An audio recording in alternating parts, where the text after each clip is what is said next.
Le mardi 23 avril 2013, un père de famille travaillait dans un champ à Massafé, commune de Kétou, lorsqu'il a été rejoint par son fils Arimi.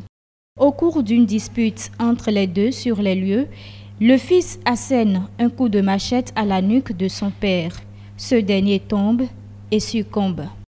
Le fils, pour faire disparaître les traces de son forfait, avait commencé par enfouir le corps de son père lorsqu'il a été surpris par certains passants.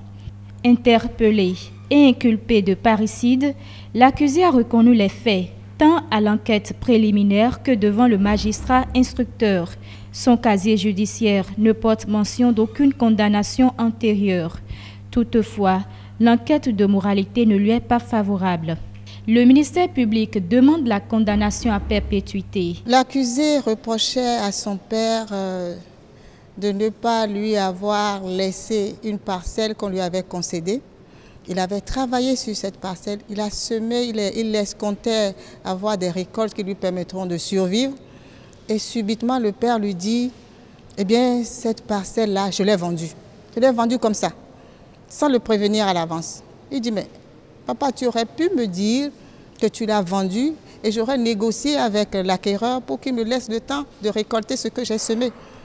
Mais là, j'ai vu qu'ils ont détruit tout mon travail. Voilà, c'est ce qui a provoqué l'altercation entre le père et l'enfant. Le ministère public a voulu aller très loin parce que quand on entend parricide, ça choque, ça heurte.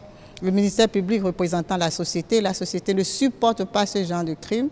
Un enfant ne doit pas donner la mort à son père ou à sa mère. Le ministère public était dans son rôle. L'avocate plaide pour le compte de son client. Il aura été finalement condamné à 20 ans de travaux forcés, dans lesquels il a déjà épuisé 5 ans. J'ai demandé si la Cour ne voulait pas retenir son état mental, qu'on puisse en tenir compte quand même pour lui accorder des excuses atténuantes. Apparemment, la Cour n'est pas allée dans ce sens et l'a condamné à 20 ans de travaux forcés. Déçu, oui. Déçu, oui, parce que ce monsieur va retourner en prison. Ce n'est pas un cadre qui va certainement améliorer son état de santé, parce qu'il a des problèmes de comportement. Ça n'améliorera rien. Il a un enfant qui l'attend, 10 ans, 15 ans encore en prison. C'est difficile à supporter. Ces cas de parricide sont rares, mais devant les faits, rien n'excuse de tels comportements, à en croire la défense. La Cour est présidée par Christophe Atimankan, assisté de Malik Kossou et de Georges Baguidi. Christophe Chéou est le greffier de l'audience. Le ministère public est représenté par Marie-Josée Pativo.